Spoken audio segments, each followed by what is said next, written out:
So here what happens that when the Kundalini rises, when she goes to the Agya Chakra, which represents, as you say, the third eye, whatever you may call it, it is between the optic chiasma and it looks after the pituitary and the pineal body. And as a result, we have developed two institutions called ego and superego. The ego is the one which tells us, I have done it, I am doing this. Both these institutions are sucked in by the enlightenment of this center. And that's how the thing opens out. And all your karmas are sucked in. So there's no problem of karmas.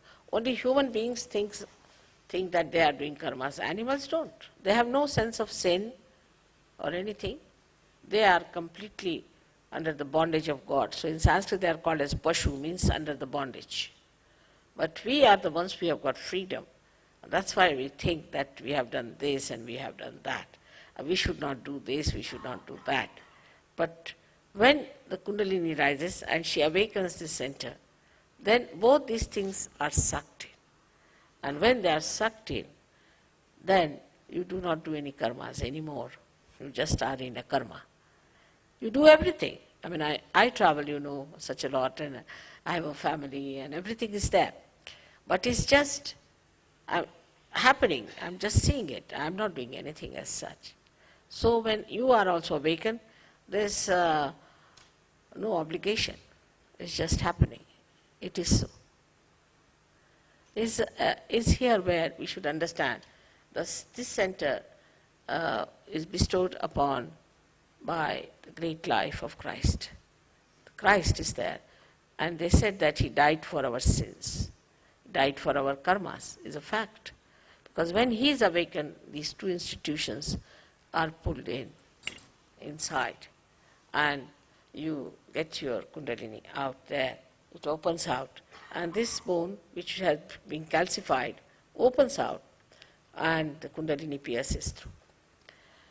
And this is what it is that he died for our sins. But still the theory is extended that we must suffer. Why should we suffer? He has suffered for us already, and is already written by Thomas, who was traveling to India via Egypt, where he wrote the treatise, and he said that why should we suffer? Christ has already suffered for us, and he's talked everything about Sahaja Yoga. He said it is an experience of self-realization and everything. And that book now is out in England. After 48 years, they could decode the whole thing, which was found about 48 years back in Egypt, and is out now, and is beautiful. Gnostics is the name of the book, but is not so much appreciated by some of the people because it challenges the theories of sufferings and confessions and all this nonsense.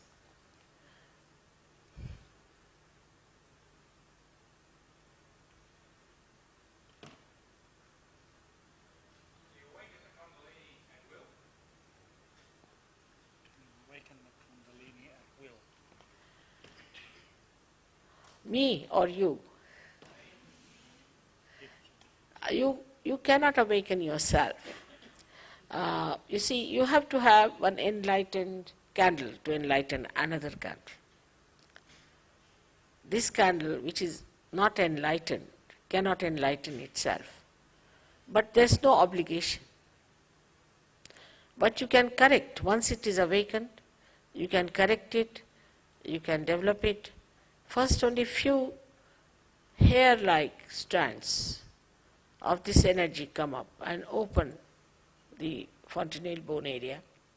And then this flow of Ru starts flowing on you, and it relaxes more of the centers. So more of these strands start coming up.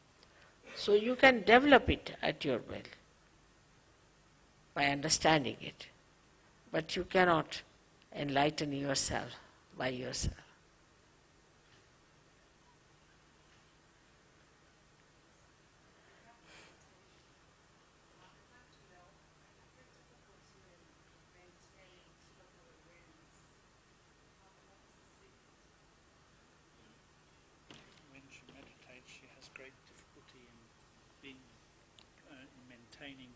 awareness. Why is this difficult? Because it's not sahaja meditation. All other meditations are artificial. You are in meditation when you are in such. Unless and until Kundalini is awakened and you are one with the divine power, still thinking all the time, how can you stop thinking? There is one thought that rises and another thought that falls off.